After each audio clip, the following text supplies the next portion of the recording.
hour, 65 million people are bracing themselves for what President Obama called today a historic hurricane. Hurricane Irene, already throwing pounding thunderstorms in the Carolinas with an eye on D.C., believe it or not, New York City, and even Boston. The latest on this storm this hour, a Category 2 with winds of 100 miles per hour. Let's go straight to CNN's national correspondent Susan Candiotti live at Smith Point Park in New York. Susan is ahead of this storm. What's the latest? Well, the latest is that we're here on the eastern end of Fire Island, which is a barrier island, as you know, Sam, that protects the south shore of Long Island, and mandatory evacuations are already in place. But boy, one of the other big stories, of course, Sam, is New York City.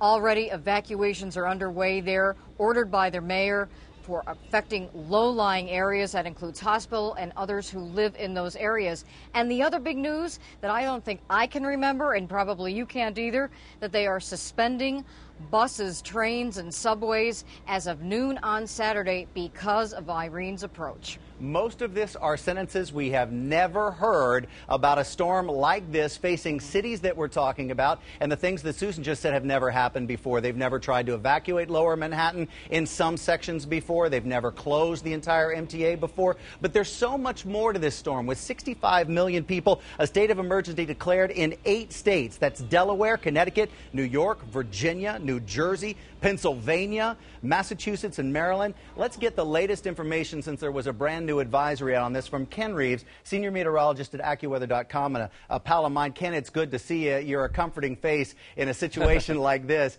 Give me the latest information on this storm, and then let's kind of discuss its health. Certainly. Well, Sam, it is good to see you again. And I think the main thing about this is that at this time yesterday, we were concerned it might still be a major hurricane.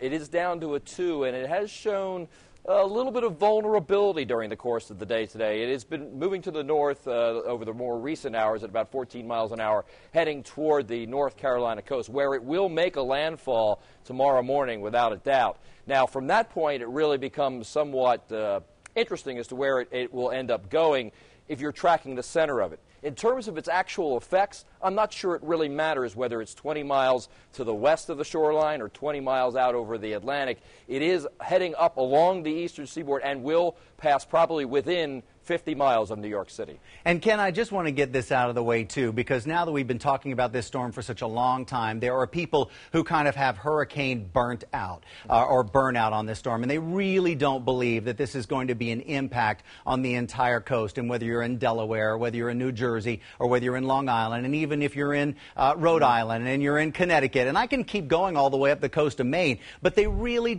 may not believe us. Can you give us some assurance that this storm really is on its path and there's nothing really changing it?